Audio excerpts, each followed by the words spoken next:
Hello అండి. కథా ప్రేమికులందరికీ మీ లక్ష్మీ శ్రీనివాస్ నమస్సుమాంజలి.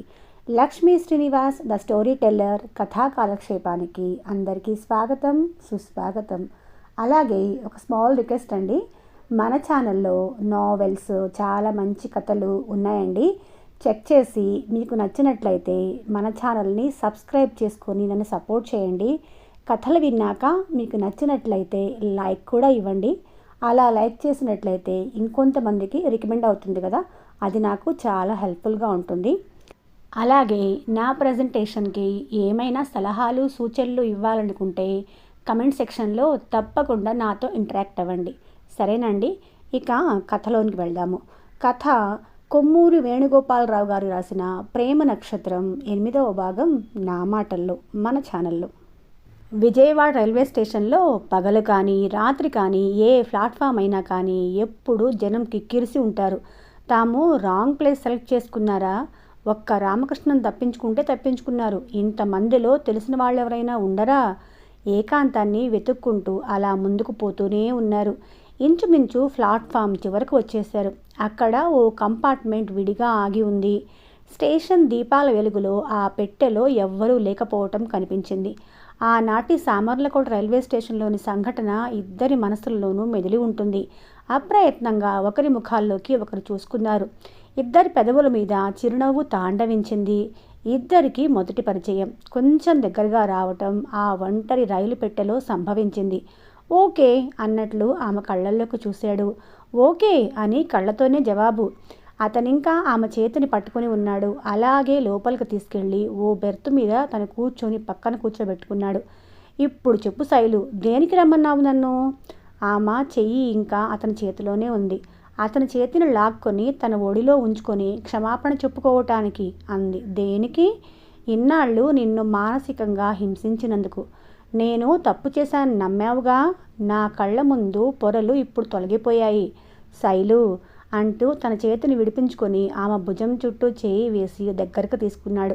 నిజంగా నేనెంత నరక అనుభవించానో నీకు తెలుసా? అతని గొంతు గద్గదమైంది. కానీ ఇప్పుడు వెరీ వెరీ హ్యాపీ. ఇద్దరూ మాటలు లేనట్లు నిశ్శబ్దంలోని ఆనందాన్ని అనుభవిస్తూ కొంతసేపు అలా ఉండిపోయారు. ఫణి, చివరకు శైలజే మాట్లాడింది. అప్పుడేం చేద్దామనుకున్నావు? రిజైన్ చేద్దామనుకున్నాను. రెసిగ్నేషన్ లెటర్ రాశాను కూడా. కానీ ఈ కల్నల్ ఊళ్ళో లేకపోవటంతో ఇవ్వలేకపోయాను. అమ్మో, రాజీనామానే అంది శైలజ భయంగా. మన సమస్యలు ఈరోజే మా నాన్న రాసిన ఉత్తరం అందింది. మా మేనత్త చాలా గొడవ చేస్తుందంట. పరిస్థితి విషమరూపం దాల్చి ఇల్లు వాకిలి వదిలి రోడ్డును పడేలా ఉన్నారంట. వసు ఉత్తరం కూడా ఈవేళే అందింది. అక్కడ పరిస్థితులు బాగాలేవు. ఇంకా చాలా రాసేదే. ఉత్తరాలు ఇక్కడ తనిఖీ చేయబడి కానీ మనకు రావని, మన విషయం బయటపడకుండా చాలా జాగ్రత్తగా రాసింది. ఫణి, మీ ఇంటి పరిస్థితులు మా ఇంటి పరిస్థితులు చక్కబడేదాకా కొన్నాళ్ళు మనం ఈ కష్టాలు అనుభవించాలి, తప్పదు. అమ్మో, ఇంకా ఎన్నాళ్ళు శైలజ? నా చేత కావటం లేదు. మరో మార్గం లేదు ఫణి. ఇన్ని ఆంక్షలు భరిస్తున్నా ఏం చేస్తాం? అనుక్షణం ఎదురెదురుగా ఉండి ఈ ఎడబాటు ఇంకా ఎన్నాళ్ళు సహించాలి? శైలజ మాట్లాడలేదు. మాట్లాడవేం అంటూ చేతిని మరింత గట్టిగా అదిమి ఇంకా దగ్గరికి లాక్కున్నాడు. అబ్బా, ఎన్నాళ్ళకి ఇలా ఎంత హాయిగా ఉంది, ఎంత గొప్పగా ఉంది, ఎంతో సుఖంగా ఉంది. పిచ్చి నాన్నను ఇన్నాళ్ళు ఇంత దూరం చేసుకుని ఎలా భరించాను? నా శైలుని ఇన్నాళ్ళు ఇంత దూరం చేసుకుని ఎలా భరించాను? ఫణి, ఎన్ని మాటలు అన్నాను. వాణ్ణెవన్నో అనవసరంగా పొగిడి నవ్వుతూ మాట్లాడి ఎంత కష్టపెట్టేశాను. కానీ భయపడిపోయాను. శైలు నాకు పూర్తిగా ఎడమైపోతుందని నిజంగా హడలిపోయాను. ఫణి నిజంగా నావాడు, ముమ్మాటికి నావాడు. మళ్ళా ఇలాంటి రోజు వస్తుందా అని ఎంత సందేహించాను. ఇది కల కాదు కదా. ఒక రకంగా వాళ్ళు కలల్లో తేలిపోతున్నారు. ఒకరి పక్కన ఒకరు, ఒకరి కంఠాన్ని పెనవేసుకుని ఒకరు, ఒకరి గుండెల మీద తలవాల్చి ఇంకొకరు, ఒకరి ఒడిలో ఒకరు. ఆ పరవశత్వంలో, మైకంలో, అమాయకమైన తన్మయావస్థలో కాలం తెలియలేదు. బయట ఏం జరుగుతుంది కూడా తెలియలేదు. ఆ రైలు పెట్టెకు ఇంజన్ గుద్దుకొని ఎటో ఈడ్చుకుపోయిన సంగతి తెలియలేదు. కాసేపటి తర్వాత మళ్ళా తీసుకువచ్చి ఏదో రైలుకు అంటించిన సంగతి తెలియలేదు. ఇద్దరు కలల్లోంచి ఇంతసేపు విహరించిన ఏదో లోకాల నుంచి యువతలకు వచ్చేసరికి తమ చుట్టూ ఎదురుగా కంపార్ట్మెంట్ అంతా మనుషులు నిండి ఉన్నారు. అంతేకాదు తాము కూర్చొని ఉన్న రైలు పెట్ట వాయు వేగంతో కదిలిపోతున్నది. ఏ మిస్టర్, ఇందాకటి నుంచి చూస్తున్నాను, ఎప్పుడు కళ్ళు తెరిచి చూస్తారా అని. ఇప్పటికైనా మెలకు వచ్చిందా? ఈ సీటు నాది, లేపటం ఎందుకని చూస్తున్నాను. పక్కన నిలబడి ఉన్న ఓ లుంగీ వేసుకున్నతను అంటున్నాడు. ఫణికి గుండె ఆగినంత పనైంది. శైలజ ముఖం మీద కూడా నిద్ర లేనట్లు పాలిపోయింది. రైలు వెళ్ళిపోతుందేంటి? ఎక్కడికి అని అడిగాడు ఫణి కంగారుగా. ఇది మద్రాసు వెళ్లే సూపర్ ఫాస్ట్ ఎక్స్ప్రెస్. మధ్యాహ్నం 12 గంటల ప్రాంతంలో బయలుదేరాల్సింది. ఎక్కడో పట్టాలు తప్పి 8 గంటలు లేటుగా వచ్చింది. ఇహ మద్రాసు దాకా ఎక్కడా ఆగదు అన్నాడు లుంగీ అతను. అయ్య బాబోయ్ అనుకుంటూ ఫణి ఒక్క ఉదుటున లేచి నిల్చున్నాడు. శైలజకు మత్తు పూర్తిగా దిగిపోయింది. కానీ అయోమయంగా ఉంది. అప్రయత్నంగా తను లేచి కూర్చుంది. ఏం చెయ్యాలి? ఈ రైలు తమని మద్రాసు దాకా తీసుకెళ్ళిపోతుందా? తెల్లారేసరికి కల్నల్ వచ్చేస్తాడు. తమ బండారం బయటపడిపోతుంది. మెడ్రాస్ నుండి మళ్ళీ తిరిగి రావాలంటే ఇంకో రోజు. ఈ ప్రమాదం నుంచి ఎలా తప్పించుకునేటట్లు? కొన్ని గంటల క్రితం ఏ ఉద్యోగానికి రాజీనామా ఇవ్వటానికి సిద్ధపడ్డాడో ఆ ఉద్యోగం పోతుందేమో అని ఇప్పుడు హడలిపోతున్నాడు. పిచ్చి ఎక్కినట్లు ఆ పెట్టెలో అటు ఇటు తిరుగుతూ ఉంటే అక్కడున్న వారంతా వాళ్ల వంక చోద్యం చూస్తున్నారు. ఏదో హాస్య సన్నివేశం చూస్తున్నట్లుగా ఎగతాళిగా నవ్వుకునేవాళ్ళు నవ్వుకుంటున్నారు. అసలు రైలు ఎంత దూరం వచ్చి ఉంటుంది? కూర్చుని ఉన్న ఒకతను అడిగాడు. దాదాపు 20 మైళ్ళు వచ్చి ఉండవచ్చు. పర్వాలేదు, 20 మైళ్ళైతే ఎంత చీకటైనా సరే ఎలాగో ఓలా నడిచి వెళ్ళిపోవచ్చు. తెల్లారే లోపల చైన్ లాగేస్తే రైలు ఆపుతాడు. కానీ డబ్బు కట్టాలి. జేబులో 10-15 రూపాయల కంటే ఎక్కువ లేవు. శైలజ బిక్కముఖం వేసుకుని నిలబడింది. అతని ముఖంలోకి ప్రశ్నార్థకంగా చూసింది. ఆ చూపులకి జవాబు చెప్పలేక అతను తల పక్కకు తిప్పుకున్నాడు దిగులుగా. పెట్టెలో అందరి చూపులు వారిద్దరి మీదే ఉన్నాయి. ఏం చెయ్యాలి అనుకుంటూ అతను గబగబా ఆలోచిస్తున్నాడు. కొన్ని క్షణాల క్రితం ఎంత ఆనందంగా ఉన్నారు, ఇప్పుడు ఎంత విషం పరిస్థితిని ఎదుర్కొంటున్నారు. ఇంతలో రైలు వేగం తగ్గుతున్న సూచన కానవచ్చింది. నిజమేనా లేక భ్రమ? నిజమే. రైలు క్రమంగా వేగం తగ్గి ఆగుతోంది. అతని మనసులో ఏదో ఆశాజ్యోతి వెలిగినట్లయింది. మెరుపులా తలుపు దగ్గరికి వెళ్ళి బయటకు వంగి చూశాడు. సిగ్నల్ పడి ఉండదు. రైలు ఆగిపోతుంది. చుట్టూ చిమ్మ చీకటి. కన్ను పొడుచుకున్నా ఏమీ కానరావటం లేదు. రైలు ఆగిపోయింది. శైలు ఒక్క కేక పెట్టాడు. ఆమె చప్పున వచ్చి అతని పక్కన నిలబడింది. అతను గబాల్న కిందకు దూకి ఆమెకి చెయ్యి అందించాడు. ఆ చెయ్యి ఆసరాతో ఆమె కూడా ఆలస్యం చేయకుండా కిందకు దిగిపోయింది. కంపార్ట్మెంట్లోని వారంతా ఆ ఇద్దరి వంక ఆశ్చర్యంగా చూస్తున్నారు. ఈ ఇద్దరు మాత్రం ప్రపంచాన్ని లెక్క చేయనట్లుగా దిక్కులు చూస్తూ నిలబడ్డారు. 1-2 నిమిషాల్లో రైలు కదిలి వాళ్ళిద్దరినీ అక్కడి ఒంటరిగా విడిచి రోదిస్తున్నట్లుగా బరువుగా వెళ్ళిపోయింది. శైలజ చుట్టూరా చూసింది. వెన్నెల రాత్రి కూడా కాదు. చీకటి ఎడారిలో చుట్టుకుపోయినట్లు ఈ ప్రపంచమంతా నశించి తామిద్దరే మిగిలి ఉన్నట్లుగా తల ఎత్తి పైకి చూసింది. ఆ నక్షత్రాలన్నీ ఏమైనాయో మబ్బులు కమ్మేసి చిక్కటి దుప్పటి కప్పేసినట్లుగా ఆకాశమంతా మూసుకొని పోయింది. ఉన్నట్లుండి ఆమెకు భయం వేసి శరీరంలో సన్నని వణుకు ప్రారంభమైంది. పక్కనున్న ఫణి చెయ్యి గట్టిగా పట్టుకుంది. ఫణి ఆమెకు ధైర్యం చెప్తున్నట్లుగా దగ్గరకు తీసుకొని 2వ చేత్తో తలనిమిరాడు. ఫణి, నాకు చాలా భయంగా ఉంది. శైలు, నేను నీ పక్కనే ఉన్నాను. భయం దేనికి? ఇప్పుడేం చేద్దాం? ఈ పట్టాల వెంబడి నడుస్తూ వెనక్కి వెళ్ళిపోదాం. అమ్మో, అన్ని మైళ్ళ నేను నడవలేను ఫణి, శక్తి లేదు. నాకు శక్తి ఉంది శైలు. నిన్ను భుజాన వేసుకొని ఎంత దూరమైనా నడుచుకుంటూ పోతాను. అమ్మో వద్దు ఫణి, వేరే మార్గం ఏదైనా ఉంటే చూడు. ఫణి ఆ చీకట్లో అటు ఇటు దృష్టి సారించి చూశాడు. ఏదో ఆశాకిరణం తలుక్కుమన్నట్లుంది. దూరంగా మిణుకుమంటూ ఏదో వెలుగు కనపడుతుంది. శైలు, ఏదో కాంతి కనపడుతుంది. దగ్గరలో ఊరేదో ఉన్నట్లుంది. శైలజకు కొంచెం ధైర్యం వచ్చినట్లయింది. ఫణి, పద అటువైపు పోదాం. మొదట ఊరో ఏదో చేరుకుంటే తర్వాత కార్యక్రమం మెల్లగా ఆలోచించుకోవచ్చు. రా. ఫణి ఆమె చేయి పట్టుకొని వెలుగు కనిపిస్తున్న వైపు నడవసాగాడు. ఎంత విచిత్రమైన అవస్థ! ఒక్క క్షణం నిజమేనా అనిపిస్తోంది. కలలాగా ఉంది. ఎన్నోసార్లు కలలు యథార్థాలైతే బాగుండు అని మనుషులు కోరుకుంటూ ఉంటారు. కానీ కొన్నిసార్లు యథార్థాలు అలా నిలబడకుండా కలలైపోతే బాగుండు అని కూడా అనిపిస్తూ ఉంటుంది. దారి సరిగ్గా లేదు. రోడ్డు ఎటువైపు ఉన్నదో, అసలు ఉన్నదో లేదో తెలియదు. రాళ్ళు, రప్పలు, పొదలు, గోతులు, చెట్టు చేమలు అతి ప్రయాస మీద నడవాల్సి వస్తుంది. కాంతి మాత్రం కనిపిస్తూనే ఉంది. ఉన్నట్లుండి చినుకులు పడసాగాయి. ఫణి అన్నది శైలజ భయంగా. శైలు, కొంచెం తొందరగా నడుద్దాం. ఆమెను మరింత పొదివి పట్టుకొని అడుగులు త్వరగా వేస్తున్నాడు. శైలజకు చాలా అలసటగా ఉంది. ఆయన లేని శక్తి కూడా తీసుకొని సాధ్యమైనంత వరకు అతనితో సహకరిస్తుంది. ఆ వెలుగుకు కొంచెం దగ్గరవుతున్నారు. కానీ ఇంతలో వర్షం పెద్దదైపోయింది. గాలి కూడా తీవ్రంగానే వీస్తుంది. ఇద్దరూ వానలో చప్పగా తడిసిపోతున్నారు. శైలజకు శరీరంలోంచి చలి పుట్టుకు వచ్చి గజగజా వణికిపోతుంది. శైలు, ఫణి, బాగా చలిగా ఉందా? జాలిగా బాధగా అడిగాడు.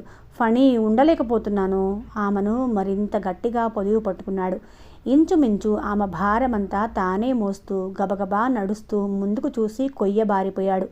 ఇంతవరకు కనిపించిన కాంతి ఇప్పుడు కనపడటం లేదు. ఆమె మరింత అధైర్యపడుతుందని బయటకు చెప్పలేదు, నిరుత్సాహపడలేదు. ఇందాక కనిపించిన వైపు గుర్తుపెట్టుకొని శక్తినంతా పుంజుకొని ఆ చీకట్లో గాలి వానలో అలాగే నడుస్తున్నాడు. శైలజ పసిపిల్లల అతనికి హత్తుకొని పోయి తనకు తెలియకుండానే అడుగులు వేస్తుంది. గుండెలు అదిరిపోయేటట్లుగా వింత వింత శబ్దాలు, అడుగడుక్కి ప్రతిబంధకాలు, నిశీధిలో గాలికి ఊగే చెట్లు, కుండపోతగా వర్షం. ఈ వాతావరణంలో గమ్యం చేరుకోలేకపోతే ఓ మెరుపు మెరిసింది. కళ్ళు జిగేల్మన్నట్లయి చప్పున ఆగిపోయాడు. ఎదురుగా ఓ పెంకుటిల్లు. అక్కడి నుంచేనా ఇందాక దీపమో ఏదో కనిపించింది? శైలు, ఏదో ఇల్లు చేరుకుంటున్నాం, ఇహ భయం లేదు. ఆ మాటలు విని శైలజకు కాస్త ఓపిక వచ్చినట్లయింది. అతనితో పాటు ఆ ఇంటి వైపు లేని బలం తెచ్చుకొని ముందుకు సాగింది. ఎంత చీకటిగా ఉన్నా కొద్దిగా తెలుస్తుంది అది ఇల్లే. ఫణి తడుముకుంటూ ద్వారం చేరుకున్నాడు. తలుపులు వేసి ఉన్నాయి. దబదబా బాదాడు. ఎవరు? బయట శబ్దాల్లో వినిపించినట్లు లోపల నుంచి ఎవరిదో కంఠం. ప్లీజ్ తలుపు తీయండి, గాలివాన్లో చిక్కుకొని పోయాం. ఉండండి. ఒక్క నిమిషం తర్వాత తలుపులు తెరుచుకున్నాయి. లోపల ఎవరో నిలబడి ఉన్నట్లుగా తెలుస్తోంది. కానీ చీకటి వల్ల చాలా అస్పష్టంగా ఉంది. ముందు లోపల రండి. తలుపులు తెరిచి ఉంటే గాలికి దీపం వెలిగించడం కష్టం. నా చేతిలో అగ్గిపెట్టె ఉందలేండి. ఫణి శైలజతో సహా లోపలికి అడుగుపెట్టాడు. ఆ వ్యక్తి తలుపులు గడియ పెట్టాడు. ఉండండి ఒక్క నిమిషం. అటు కేసు తిరిగి అగ్గిపుల్ల గీసి గోడ దగ్గర ఉన్న హరికేన్ లాంతర్ తీసుకొని దీపం వెలిగించాడు.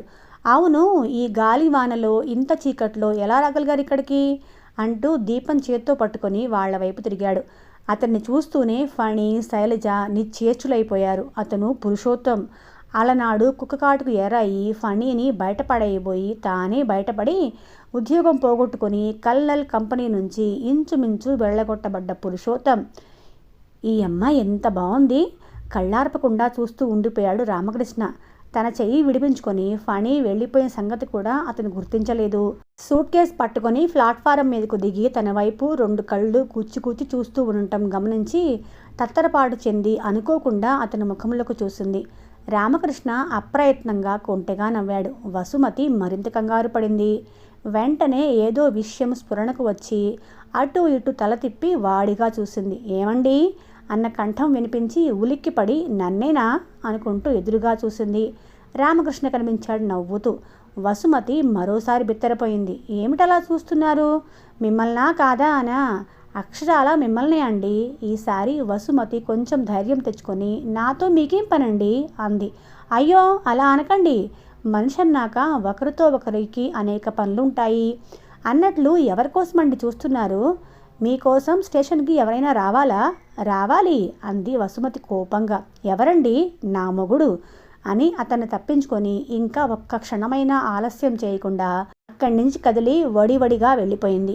అతనితో అలా ధైర్యంగా మాట్లాడిందే కానీ వాస్తవానికి ఆమెకు ముచ్చెమట్లు పడుతున్నాయి. గుండె దడదడమని కొట్టుకోసాగింది. ఆమె అలా భయపడటానికి కారణం రామకృష్ణే కాదు. సామర్లకోట నుండి తనని ఒకడు వెంటాడుతున్నాడు. ఒకతను ఎవరో కాదు, శైలజ మేనత్త కొడుకు. ముఖం మీద స్ఫోటకం మచ్చలతో ఎర్రటి కళ్ళతో భయం గొలుపుతూ కనిపించే ఆ వ్యక్తి తమ ఇంటికి ఈ మధ్య చాలాసార్లు వచ్చాడు. శైలజ ఎక్కడ ఉంది చెప్పు అని అడిగేవాడు. తనకు తెలియదని బుకాయించింది. అంతేకాదు తన చెల్లెళ్లకు తమ్ముళ్లకు కూడా ఆ మనిషి వస్తే ఎంత బెదిరించినా ఫణీన్ గురించి కానీ శైలజ గురించి కానీ ఆచూకీ చెప్పవద్దని గట్టిగా హెచ్చరించింది. శైలజ తండ్రి కూడా తన దగ్గరకు వచ్చి వెళ్ళాడు. కాకినాడ కూడా వచ్చి అతను ఇలాగే వేధిస్తున్నాడని జాగ్రత్తగా ఉండమని చెప్పి వెళ్ళాడు. 2 రోజుల క్రితమే తను అన్నయ్యకు ఉత్తరం రాసింది. కానీ ఉత్తరాలలో కుటుంబ విషయాలు కానీ ఇతరులకు తెలిస్తే కీడు కలిగించేది కానీ రాయవద్దని అన్నయ్య ఇదివరకు రాసి ఉన్నాడు. ఆ మనిషి వల్ల ఎప్పటికైనా వాళ్ళిద్దరికీ హాని కలిగే అవకాశం ఉంది. అంతేకాకుండా ఆర్థిక ఇబ్బందుల గురించి అతనితో ముఖాముఖి కొన్ని సమస్యలు చర్చించి పరిష్కార మార్గం ఆలోచించాలి అనుకుంది. అందుకని అప్పటికప్పుడు పిల్లలకి ఇల్లు అప్పచెప్పి విజయవాడ బయలుదేరింది. సామర్లకోట స్టేషన్లో హఠాత్తుగా అతను కనిపించేసరికి గుండె గుబేల్మంది. దానికి తోడు అతను ఊరుకోకుండా దగ్గరికి వచ్చి ఎక్కడికి అని అడిగాడు. నీకెందుకు అన్నది ధైర్యం తెచ్చుకొని. అతను నవ్వాడు. మీ అన్నయ్య దగ్గరకా? కాదు, మరెక్కడికి? ఆమె కాసేపు ఆలోచించింది. ఉద్యోగానికి ఇంటర్వ్యూ వచ్చింది, పోతున్నాను అంది. ఏ ఊరు? ఏలూరు. నిజమేనా? నువ్వంటే నాకేమన్నా భయమా అబద్ధం చెప్పడానికి? ఇంతలో రైలు వచ్చింది. ఆమె గబగబా వెళ్ళి ఓ జనరల్ కంపార్ట్మెంట్లో ఎక్కింది. అతను తనలో తను నవ్వుకొని ఇంకో కంపార్ట్మెంట్లో ఎక్కాడు. అతను ఆగిన ప్రతి స్టేషన్లో దిగటం, తనని గమనిస్తూ ఉండటం ఆమె చూస్తూనే ఉంది. తాడేపల్లిగూడెం వచ్చింది. రైలు ఇంకా పూర్తిగా ఆగిపోకముందే ఆమె గబుక్కుని దిగిపోయి చాలా వేగంగా నడుచుకుంటూ దూరంగా ఉన్న ఇంకో కంపార్ట్మెంట్లోకి ఎక్కేసింది. ఏమైతే అదే అయిందని. టీసీ ఆమె వంక ప్రశ్నార్థకంగా చూస్తున్నాడు. రిజర్వేషన్ ఉన్నదా అన్నట్లు. అతన్ని యువతలకు పిలిచి చాటుగా అంది. ప్లీజ్, ఒక దుండకుడు నన్ను ఫాలో అవుతున్నాడు. కనిపించకుండా ఉండాలని ఇందులో ఎక్కేశాను. విజయవాడ దాకా చోటివ్వండి. టీసీకి తాను ఆపదలో ఉన్న ఓ యువతకి రక్షణ ఇస్తున్నందుకు గొప్ప ఉత్సాహం వచ్చింది. దట్స్ ఆల్ రైట్ అని ఈల వేసుకుంటూ ప్యాసింజర్స్ దగ్గరికి వెళ్ళిపోయాడు. బయటకు కనిపించకుండా ఓ మూలకి ఒదిగి నిల్చుంది వసుమతి. ఏలూరు వచ్చింది. ఆమె గుండె గబగబా కొట్టుకుంటుంది. అతను దిగాడా? పెట్టెలన్నీ గాలిస్తున్నాడా? తన మాటలను నమ్మాడా? ఈ ఊళ్ళో దిగలేదని మళ్ళీ రైల్లో ఎక్కేస్తాడా? ఏమైనా సరే తను బయటకు చూడకూడదు. ఊపిరి బిగబట్టి నిల్చుంది. రైలు కదిలింది. విజయవాడ వచ్చింది. ఇహ తప్పదు. కిందకు దిగింది. ప్లాట్ఫామ్ మెట్లెక్కి బయటికి వస్తూ వసుమతి చురుగ్గా ఆలోచిస్తుంది. బాగా చీకటి పడిపోయింది. ఆకాశం మేఘావృతమై ఉన్నది. ఏ క్షణంలో అయినా వర్షం ముంచుకు రావచ్చు. అన్నయ్య పనిచేస్తున్న కంపెనీ ఊరికి 4-5 మైళ్ళ దూరంలో ఉన్నట్లు ఉంది. ఈ పరిస్థితుల్లో ఒంటరిగా అంత దూరం వెళ్ళగలదా? ఆ వ్యక్తి ఏలూరులో దిగాడో లేక ఇంకా తనని వెంటాడుతున్నాడో? ఏమైనా ఎక్కువసేపు తాను వీధుల్లో తిరగటం క్షేమం కాదు. ఇంతలో ఆమెకు మెరుపులా ఓ ఆలోచన తట్టింది. ఈ ఊళ్ళోనే సావిత్రి అని తన ఫ్రెండ్ ఒక ఆమె ఉంది. ఒకసారి పెద్దాపురంలో ఒక స్నేహితురాలింటికి వెళ్ళినప్పుడు ఆమెతో పరిచయం అయింది. ఆమెది విజయవాడ. చాలా కలుపుగోలుతనంగా మాట్లాడింది. అక్కడి నుంచి వెళ్ళిపోయాక తరచూ ఉత్తరాలు రాస్తూ ఉండేది. ఆమె అడ్రస్ తనకు తెలుసు. ఇల్లు సూర్యారావుపేటలో ఉంది. మెట్లు దిగ్గానే రిక్షా వాళ్ళు ఆమె చుట్టూ ఎగబడ్డారు. ఒకతన్ని పిలిచి అడ్రస్ చెప్పి తీసుకెళ్ళగలవా అంది. తీసుకెళ్తాను, 2 రూపాయలు అన్నాడు. ఆ రేటు సమంజసమో ఎక్కువో ఆలోచించే ఓపిక లేదు. వెంటనే ఎక్కి కూర్చొని పోనీ అంది. చేతికి రిస్ట్ వాచ్ లేదు. టైం 7:30కు 8కి మధ్య అయి ఉంటుంది. ఆ రిక్షా టాప్ వేసే ఉంది. ఆమె భయంగా కూర్చొని మధ్య మధ్య కిటికీలోంచి వెనక్కి తిరిగి చూస్తోంది. కాసేపటికి రిక్షా అతను సూర్యారావుపేట ప్రాంతంలోకి వచ్చాడు. ఆమెను అడ్రస్ అడిగి ఆ వీధి పేరు, సందు పేరు వాకపు చేశాడు. సరిగ్గా ఇల్లు కనుక్కునేసరికి 10-15 నిమిషాలు పట్టింది. చివరకు ఓ డాబా ఇంటి ముందు ఆగి ఇదేనమ్మా, దిగండి అన్నాడు. ఆమె రిక్షా దిగి అతనికి డబ్బులిచ్చి పంపేసింది. అది ఓ చిన్న డాబా. ఇంటి ముందు చిన్న ప్రహరీ. ఇంటికి ప్రహరీకి మధ్య కొంచెం ఖాళీ స్థలం ఉంది. గేటు దాటి లోపలికి వెళ్ళేసరికి ఎడం పక్క ఓ సువేగా కనిపించింది లైటు వెలుగులో. ఇంటి తలుపులు వేసున్నాయి. కాలింగ్ బెల్ ఉన్నదా? ఎక్కడా కనపడలేదే. ఓ నిమిషం తటస్థంగా నిలబడి తలుపు తట్టింది నెమ్మదిగా. ఎవరు అన్నది లోపల నుంచి ఓ కంఠం. ఏం చెప్పాలో తెలియలేదు. మౌనంగా ఊరుకుంది. ఎవరంటే?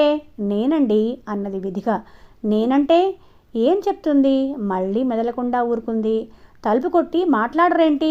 విసురుగా తలుపులు తెరుచుకున్నాయి. వసుమతి లోపల నిలబడి ఉన్న మనిషిని చూసి నిర్ఘాంతపోయి నిలబడింది. అతను రామకృష్ణ. ఫణిని, శైలజను దీపం వెలుగులో చూసి పురుషోత్తం కూడా మొదట నిశ్చేష్టుడైపోయాడు. కానీ వెంటనే తేరుకొని బిగ్గరగా నవ్వుతూ వండర్ఫుల్, బ్యూటిఫుల్, ఇంత మంచి సంఘటన మళ్ళీ నా జీవితంలో ఎదురవుతుందని అనుకోలేదు. మళ్ళా మనం కలుసుకున్నాం. I mean with your girlfriend. Shailaja ముఖం పాలిపోయింది. ఫణీకి ఏం మాట్లాడాలో తోచుక ఊరుకున్నాడు. పురుషోత్తం మళ్ళీ నవ్వాడు. Mister Phani, are you feeling delicate? Phani బలవంతాన తన పెదవుల మీదకు నవ్వు తెచ్చుకున్నాడు. నెవర్ అన్నాడు కాస్త అహంతో. That's good. అంటే నాకు అసూయగా ఉందనుకుంటున్నారా? No no, I congratulate both of you. కానీ ఇది ఎలా సాధ్యమైంది? ఫణీ టూకీగా జరిగింది చెప్పాడు. సో కర్నల్ ఊరెళ్ళటం మీకు ఆట విడిపోయిందన్నమాట. You are very lucky. అది సరే, మీరు ఈ ఊళ్ళో ఎందుకున్నారు అని అడిగాడు ఫణి. ఇది మా ఊరు కాబట్టి. ఏ ఊరు? చుండూరు. ఇక్కడికి విజయవాడ ఎంత దూరం ఉంటుంది? దాదాపు 25 మైళ్ళు. ఎలా చేరుకోవటం? తెల్లారేసరికి అక్కడ ఉండాలే. వెంటనే అసంభవం. మొదట వాన వెలవాలి. ఇప్పట్లో ఇక్కడ ఆగే రైళ్ళేమీ లేవు. ఎలా మరి? వాన వెలిశాక ఈ ఊళ్ళోనే నాకు తెలిసిన అతనికి మోటార్ సైకిల్ ఒకటి ఉంది. అన్నట్లు మీకు నడపడం వచ్చా? వచ్చు. అతన్ని పట్టుకొని మోటార్ సైకిల్ తీసుకొని రావాలి. నా దగ్గర టార్చ్ లైట్ కూడా లేదు. ఈ వర్షంలో దీపం లేకుండా అతని ఇల్లు ఆనవాలు పట్టడం అసాధ్యం. ఒకవేళ కనుక్కున్నా కూడా మీరు దారి తెలుసుకొని డ్రైవ్ చేయలేరు. కనీసం ఇంకో 2-3 గంటలైనా గడపాలి. ఫణి పురుషోత్తం వంక కృతజ్ఞతాభావంతో చూశాడు. మొదట అతన్ని చూడగానే ఎంత చికాకు అనిపించిందో. కానీ అతనింత స్నేహభావంతో మాట్లాడుతున్నాడు. అతని ముఖంలోకి చూశాడు. కొద్దిగా గడ్డం పెరిగి ఉంది. పైజమా లాల్చీ వేసుకొనున్నాడు. మనిషి మునుపుడి కన్నా కొంచెం చిక్కాడు. ఇక్కడేం చేస్తున్నారు? వ్యవసాయం. పొలముందా మీకు? కొద్దిగా ఉంది. కానీ అది సాగుబడి చేయటానికి డబ్బు లేదు. అప్పు చేద్దామంటే ఇచ్చే నాదుడెవ్వడు కనపడటం లేదు. అలాగే నానా తిప్పలు పడుతున్నాను. ఒక రకంగా యాతనే అనుకోండి అని శైలజ వైపు యథాలాపంగా తిరిగి అరే అన్నాడు. వెంటనే ఫణి కూడా అటువైపు చూశాడు. పూర్తిగా తడిసిపోయిన బట్టల్లో శైలజ గజగజమని వణికిపోతుంది. I'm so sorry. మాటల్లో పడి గమనించనే లేదు. ఆ పక్క గదిలోకి పదండి, ఇంతకన్నా కొంచెం వెచ్చగా ఉంటుంది. ఫణి శైలజతో సహా పక్క గదిలోకి వెళ్ళాడు. వెనకాలే పురుషోత్తం దీపంతో సహా వచ్చాడు. ఆ గదిలో తెల్లటి దుప్పటి పరిచిన మంచం గోడవారుగా వేసి ఉంది. దగ్గరలో ఓ స్టూలు ఉంది. పురుషోత్తం లాంతర్ని ఆ స్టూలు మీద పెట్టాడు. ఆమె బాగా తడిసిపోయాడు. డ్రెస్ చేంజ్ చేసుకోవాలి. కానీ నా దగ్గర అంటూ మొదటి గదిలోకి వెళ్ళాడు. దీపం అంటున్నాడు ఫణి. ఇంకోటి ఉంది, వెలిగిస్తాను. శైలు, నీరసంగా ఉన్నావు, ఆ మంచం మీద కూర్చో. శైలజ నిశ్శబ్దంగా మంచానికి ఓ పక్కన వెళ్ళి కూర్చుంది. ఆమె ఏమీ మాట్లాడలేకపోతుంది. ఏదో కలలో ఇవన్నీ జరిగిపోతున్నట్లుగా విచిత్రమైన అనుభూతికి లోనవుతుంది. మిస్టర్ ఫణి, అవతల గదిలోంచి పురుషోత్తం గొంతు వినిపించింది. వస్తున్నా అంటూ ఫణి అటు వేసి వెళ్ళాడు. చూడండి, ఇదిగో ఇది టవల్, మరి పైజమా లాల్చీ ఒక్కతే ఉన్నాయి. ఇంట్లో ప్రస్తుతం ఇంకేం లేవు. ఎలా? పర్వాలేదులేండి, ఇదే గొప్ప అని అతని చేతిలో నుండి అందుకొని లోపలికి వెళ్ళాడు. శైలు, ఇదిగో టవల్, తల ఒళ్ళు తుడుచుకో ఆమెకు అందించాడు. శైలజ ఇప్పుడిప్పుడే స్థిమితపడుతుంది. కొంచెం ఊపిరి వచ్చినట్లయింది. శైలు, పైజమా లాల్చీ ఒక్కతే ఉన్నాయి. ఇద్దరం వీటితోనే సర్దుకోవాలి. నువ్వు పైజమా, నేను లాల్చీ వేసుకుందామా? శైలజకి ఒంట్లో ఏదో జరజర పాకినట్లయింది. నీరసం గీరసం ఎగిరిపోయింది. ఏయ్, ఓహో, చలి ఆకటం కష్టం కదూ. పోనీ లాల్చీ నువ్వు వేసుకో, మోకాళ్ళ దాకా వస్తుంది. పైజమా నేను వేసుకుంటాను. ఇదిగో చెప్తున్నా, ఇలాంటి పిచ్చి మాటలు మాట్లాడేవంటేనా? సారీ, అయితే 2 నువ్వే తీసుకో అంటూ ఆమె ఒడిలో పడేసి యువతల గదిలోకి వచ్చాడు. పురుషోత్తం గోడకున్న అల్మరాల్లోంచి ఏవో తీసి ప్లేట్లలో సర్దుతూ ఉండటం దీపం వెలుతురులో కనిపించింది. ఏమిటి చేస్తున్నారు అని అడిగాడు దగ్గరకు వచ్చి. చేగోడీలు మధ్యాహ్నమే తెలిసిన వాళ్ళు పంపించారు, లోపలికి తీసుకువెళ్ళండి. ఫణి ఆర్ద్ర హృదయంతో చెల్లించాడు. మీరు ఇవన్నీ ఇష్టపడింది ఏమీ లేదులే. సిస్టర్ ఆకలికి ఎలా తట్టుకుంటుంది? ఇంతకన్నా ఇంకేం లేదు మరి అని 2 ప్లేట్లు ఫణి చేతుల్లో ఉంచాడు. ఇంట్లో మీరు తప్ప ఎవరూ లేరా? లేరు. ఇంట్లోనే కాదు, బయట కూడా ఎవ్వరూ లేరు, ఒక్కరు తప్ప. ఆ ఒక్కరు చేరువవటం ఎప్పుడో ఫణికి అర్థమైంది. ఆ విషయమై సంభాషణ పొడిగించటం ఇష్టం లేకపోయింది. తీసుకెళ్ళండి ప్లీజ్. ఫణి అవి పట్టుకుని లోపలికి వెళ్ళాడు. శైలజ చారల పైజమా లాల్చీ వేసుకొని అటు ఇటు తిరుగుతుంది. మార్వలెస్ అని ఆమె వైపు కళ్ళప్పగించి చూస్తూ నిలబడిపోయాడు. ఇవన్నీ ఏంటి అంటూ శైలజ దగ్గరికి వచ్చింది. అమ్మాయి గారికి ఓపిక రావటానికి. దేనికి? దేనికంటే ఏయ్ ఆపు. ఫణి ఆమెకో ప్లేట్ అందించాడు. ఇద్దరూ వెళ్ళి మంచం మీద పక్క పక్కన కూర్చున్నారు. ఆ వాతావరణంలో చేకోడీలకు ఎక్కడలేని రుచి వచ్చింది. పాపం, మన కోసం ఆయన ఎంత శ్రమ పడుతున్నాడో. ఫణికి కూడా అదే భావం ఉంది. ఆమె అభిప్రాయంతో ఏకీభవించినట్లుగా తల ఊపాడు. ఫణి, తడిబట్టల్లో ఉన్నావు, చలివేయటం లేదు. ఎందుకేయటం లేదు? మరి ఎలా? అదే నేను ఆలోచిస్తున్నాను. నువ్వు ప్రశ్నలు అడుగుతావు కానీ ఏమి సలహాలు చెప్పవు. ఇంతలో మిస్టర్ ఫణి అనే బయట నుంచి మళ్ళీ పిలుపు వినిపించింది. ఎస్ అంటూ ఫణి యువతలకొచ్చాడు. పురుషోత్తం చేతుల్లో 2 కప్పులున్నాయి. ఏంటిది? Black tea. పాలు లేవు. అందుకని ఫణి గుండె కలుక్కుమన్నట్లయింది. మీరు అర్ధరాత్రి వేళ ఇంత శ్రమ కోర్చి? నో, ఆ మాట అనకండి. శ్రమేముంది? స్టవ్ ఉంది. 5 నిమిషాలు పట్టలేదు. అయినా మీరెవరు? నాకు పరాయివారా? ఇద్దరం ఒక గూటి కింద పనిచేసిన వాళ్ళం. ప్లీజ్ తీసుకోండి. ఫణి కృతజ్ఞతతో నిండిపోయి ఏమీ మాట్లాడలేక చేతులు చాచి కప్పులు అందుకున్నాడు. వెళ్ళబోతున్నాడు. ఫణి ఒక్క మాట ఆగి ఏమిటన్నట్లు చూశాడు. ఇహ మిమ్మల్ని డిస్టర్బ్ చేయను. 2-3 గంటలు మోటార్ సైకిల్ తెచ్చాక లేపుతాను.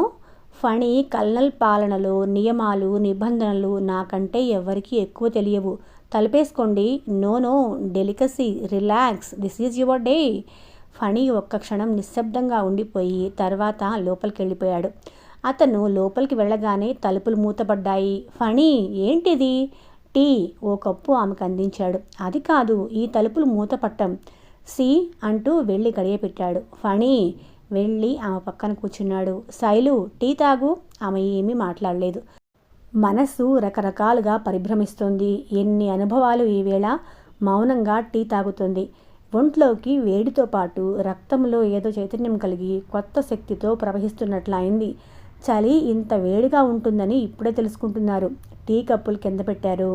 ఆమెకు దగ్గరగా జరిగి భుజం చుట్టూ చెయ్యి వేశాడు. ముఖం తన వైపు తిప్పుకోబోయాడు. ఫణి వద్దు అనబోయింది కానీ మాట రాలేదు. ఆ చాలని కాంతిలో తడిసిన కళ్ళల్లోని సెగలు ఆమెను మాట్లాడనివ్వలేదు. చాలా కాలం తర్వాత అదే కొత్త అయినట్లు, మొదటిసారి అయినట్లుగా ఇద్దరి పెదవులు ఆబగా తెలిసి తెలియనితనంగా తికమకగా కలుసుకున్నాయి. ముసి గుసగుసలు చెప్పుకునే ఓర్పు ఎవ్వరిలోనూ లేదు. ఆమె అతని ఒళ్ళోకి జారిపోయింది. ఆమెతో సహా అతను మంచం మీదకి వాలిపోయాడు. బయట వర్షం మూత. ఎక్కడో చెప్పటానికి వీలుగాని అస్పష్టమైన ధ్వని ఉద్రేకంలో, మైకంలో, ఆవేశపు పొంగులలో అతని చేతులు తడుములాడుతున్నాయి. పక్క గదిలో నుంచి గట్టిగా దగ్గు వినిపించింది. ఇద్దరూ ఉలిక్కిపడ్డారు. ఏమిటది? మళ్ళీ ఏదో మూలుగులాంటి ధ్వని. ఏమిటంటుంటే? నేను లేచి చూడలేను. ప్లీజ్. ఫణికి ఒళ్ళు మండిపోయింది. కానీ ఒక పక్కన చూడాలని ఉంది. లేచి నిలబడ్డాడు. ఈ పరిస్థితుల్లో తలుపు తీస్తే బాగుండదు. అటు ఇటు చూశాడు. తలుపులు పక్కగా కొంచెం ఎత్తులో ఓ కిటికీ కనిపించింది. లాంతరు తీసి కింద పెట్టి స్టూలు ముందుకు లాగి ఎక్కి నిలబడ్డాడు. ఇప్పుడు కిటికీ ఎత్తులో ఉన్నాడు. కానీ తలుపులు మూసి ఉన్నాయి. మెల్లిగా ఓ రెక్క తెరిచి అటువైపు గదిలోకి చూశాడు. రక్తం గట్టగట్టినట్లయిపోయింది. నేలను పరిచి ఉన్న చాప మీద కల్నల్ తన భారీ శరీరాన్ని వాల్చి పడుకొని ఉన్నాడు. అతని ఒంటి నిండా దెబ్బలు. పురుషోత్తం అతని పక్కన కూర్చొని ఆ గాయాల కట్లు కడుతున్నాడు. ఫణి తేరుకొని స్టూల్ దిగి నెమ్మదిగా వచ్చి మంచం మీద మెదలకుండా పడుకున్నాడు. అతనిప్పుడు నీళ్లు కారిపోయినట్లున్నాడు. ఒళ్ళంతా చలవలు కమ్మినట్లయిపోయింది. శైలజ అతని వైపు తిరిగి 2 చేతులతో అతన్ని చుట్టేసి తన వైపుకు తిప్పుకునేందుకు ప్రయత్నిస్తూ అంది. ఫణి, ఊరికుండిపోయావేం? తప్పలేదు. అసలేం జరిగింది? కల్నల్ ఉన్నాడు పక్క గదిలో. శైలజ కీచుమును అరవబోయి నిగ్రహించుకుంది. ఈసారి చలువలు కమ్మటం ఆమె వంతైంది. ఎలా వచ్చాడు ఇక్కడికి? ఏమో తెలియదు. ఒంటి నిండా దెబ్బలున్నాయి. పురుషోత్తం సపర్యలు చేస్తున్నాడు. ఇప్పుడెలా? అతని కళ్ళబడకుండా ఎలా బయటపడాలి? ఫణి కూడా అదే ఆలోచిస్తున్నాడు. వసుమతి ఉత్తరం చూశాక, శైలజ ఆమె స్థితిగతులు వివరించాక ఇప్పుడే మాత్రం ఉద్యోగం పోగొట్టుకునేందుకు సిద్ధంగా లేడు. అంతేకాదు, ఈ స్థితిలో ఉద్యోగం పోయిందంటే జీవిత చక్రం తలకిందులైపోతుంది. ఒక్కొక్క నిమిషం ఓ యుగంలా గడుస్తోంది. ఎంత టైం అయిందో తెలియటం లేదు. ఇద్దరూ ఒకరి పక్కన ఒకరు ఉండి శూన్యం ఆవరించిన స్థితిలో ఒంట్లోని బలం, శక్తి సర్వం పోగొట్టుకున్నట్లుగా అలా నిశ్శబ్దంగా పడి ఉన్నారు. చివరకు తలుపు మీద చిన్న చప్పుడైంది. ఫణి లేవబోతున్నాడు. శైలజ భయంగా అతని చేయి పట్టుకొని ఆపి, తెరవకు, కనలై ఉంటాడు అంది. కల్నల్ ఎందుకు తలుపు తడతాడు? పురుషోత్తం అయి ఉంటాడు. ఉండు, తలుపు తీయని. ఫణి లేచి వెళ్ళి చప్పుడు చేయకుండా తలుపు తీశాడు. ఈలోగా శైలజ కూడా లేచి భయంగా ఓ పక్కకి ఒదిగి నిలబడింది. పురుషోత్తం లోపలికి వచ్చాడు. తలుపు తీసి మళ్ళీ దగ్గరగా మూసి రహస్యంగా అన్నాడు, సారీ, అనుకోకుండా కొత్త పరిణామం వచ్చి పడింది. కల్నల్ జీపులో విజయవాడకు తిరిగి వస్తూ చీకటి వల్ల గాలివాన్ తాకడికి దారి తప్పి జీపును ఓ చెట్టు గుద్దించేశాడు. చప్పుడైతే నే వెళ్ళి చూసేసరికి గాయాలతో పడి ఉన్నాడు. ఎలాగో సాయం పట్టి ఇంట్లోకి తీసుకొచ్చాను. ఇప్పుడు ఎలా ఉంది? ప్రమాదం ఏం లేదు. దెబ్బలు చిన్నవే. కాస్త కోలుకున్నాడు. తెల్లారితే వెళ్ళిపోగలనంటున్నాడు. జీపు పాడైందో లేదో చూడాలి. ఇప్పుడేం చెయ్యాలి? వర్షం బాగా తగ్గిపోయింది. నేను వెళ్ళి మోటార్ సైకిల్ తీసుకొస్తాను. ఆ బీరువా అడ్డం తీస్తే ఇటు నుంచి బయటకి ఓ గుమ్మం ఉంది. ఆ గదిలోకి వెళ్ళక్కర్లేకుండానే బయటకెళ్ళిపోవచ్చు. మరి నేను వెళ్ళిరానా? కల్నల్ ఏం చేస్తున్నాడు? కళ్ళు మూసుకొని పడుకొని ఉన్నాడు. మన మాటలు వినిపించవలే. పురుషోత్తం అవతల గదిలోకి వెళ్ళి మళ్ళీ తలుపులు మూశాడు. శైలజ ఫణి ముఖంలోకి ఓసారి చూసి కళ్ళు వాల్చేసుకుంది. ఎంత వద్దనుకున్నా చిన్న నిట్టూర్పు విడవకుండా ఉండలేకపోయింది. కాసేపట్లో పైజమా లాల్చీ విప్పేసి మళ్ళీ చీర జాకెట్ తొడుక్కుంది. శైలు, చలివేయటం లేదు. ఇప్పుడు వేయటం లేదులే. ఈసారి నిట్టూర్పులు అతని వంతైంది. ఆమె గమనించింది. దగ్గరకు వచ్చి అతని మెడ చుట్టూ చేతులు వేసి గోముగా అంది, కోపమా? I'm sorry. నీకు నిజంగా కోపం వచ్చింది. నేనేం చేయను చెప్పు? స్త్రీ పురుషుల మధ్య జరిగే తమాషానే అంతా. ఒకళ్ళు చేసిన తప్పులకు ఒకళ్ళు క్షమాపణలు అడుగుతూ ఉంటారు. నిజంగానే కోపం లేదు. అయితే నవ్వు. ఫణి బలవంతాన్ని నవ్వు తెచ్చుకున్నాడు. అలాగేనేమిటి? శైలజ గట్టిగా నవ్వబోయే ప్రయత్నంలో భంగిమ మార్చబోతుంది. కల్నల్ని అనుసరించబోతున్నట్లుగా. పక్క గదిలోంచి కల్నల్ దగ్గు వినిపించింది. చచ్చాం అని చిన్నగా నవ్వి ముఖం ముందుకు వంచి అతని పెదవుల మీద మృదువుగా ముద్దు పెట్టుకుంది. ప్లీజ్ మామూలుగా ఉండు. ఫణి ఏం మాట్లాడలేదు. నవ్వు మొహం నల్లగా పెట్టుకొని ఉంటే నేను చూడలేను. ఫణి ఆమెను దగ్గరగా తీసుకొని గుండెలకు హత్తుకున్నాడు. శైలు, ఎంత తీయని గుండెనేది. బయట మోటార్ సైకిల్ చప్పుడు వినిపించింది. కొంచెం సేపట్లో తలుపు మెల్లగా తోసుకొని పురుషోత్తం లోపలికొచ్చాడు. తీసుకొచ్చాను. రోడ్డంతా చాలా బురదగా ఉంది. జాగ్రత్తగా వెళ్ళండి. పర్వాలేదు, వెళ్తాను. పురుషోత్తం గుమ్మానికి అడ్డుగా ఉన్న చిన్న బీరువాను చప్పుడు కాకుండా యువతలకు లాగాడు. ఫణి కూడా సాయం చేశాడు. పురుషోత్తం తలుపులు తెరిచాడు. బయట బాగా చీకటిగా ఉంది. కానీ వర్షం పూర్తిగా తగ్గిపోయింది. ఈరోజు ఈ కథకు ఇక్కడితో విరామం ఇచ్చేద్దాం. మళ్ళీ విరామం తర్వాత కొనసాగిద్దాం. సరేనా? అప్పటి వరకు ఉంటాను మరి.